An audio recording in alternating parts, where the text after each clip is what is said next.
I think you said people are conditioned to think. I think people are conditioned not to think anymore. They're conditioned to do exactly what they're told. Yeah. By their news station, by their politician.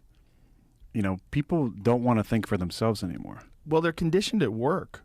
Think about if you have a job. The majority of people in this country have a job where you have a boss. The bosses are a very small minority. The majority of people work for that boss. If you work for a corporation, they have very strict rules that they'd like you to follow.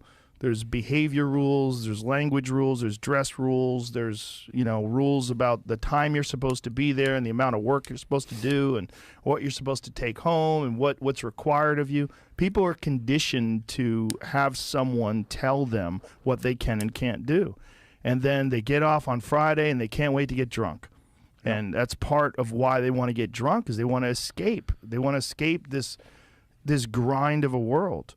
A person who can become autonomous, a person who can have their own job where it's their business or it's their product that they're selling or their art that they're selling or there's something where you can be self-sufficient, that is the biggest freedom that a person can have in this culture.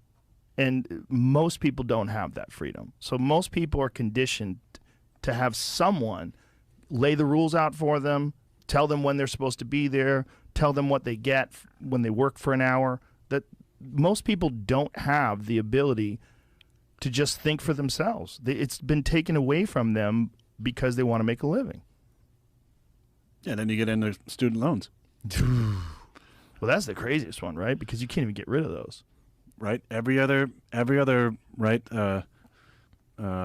every other loan. Yeah, you can go bankrupt. You can bankrupt. Yeah. Except for student loans. I know of people that are getting Social Security docked.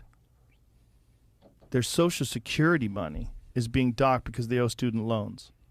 So you're at the finish line. It's the end of your life.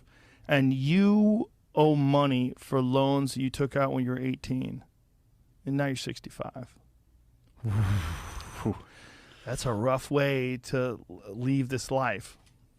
It's a rough, and the amount of interest based on it. I was reading about this woman who took out $150,000 in student loans, and now she owes $250,000 because of all the interest and all the time. Yeah, and how much over the course of that loan? What are you paying? Like right. 7 figures for sure, right? Off of that. I mean, it's a fucking business. And it's also, for many people, something that they're not going to use for whatever occupation they choose. I mean, maybe it will help them get a job if it shows that they have a bachelor's in this or a master's in that. But there's a large amount of people out there that are out there working in a field that is not even their field of study in college. So they have this student loan that didn't even apply to what they wound up doing for a living, and then they have to pay it off forever. And it's subsidized by the government. So it's an extraordinarily expensive endeavor. And you're making this choice when you're 18. You don't know what the fuck you're doing. No. You have zero idea. It's the most vulnerable time in your life before your frontal lobe forms. You're not even 25 years old, and you're making these life decisions that will affect you forever. But it's not pushed.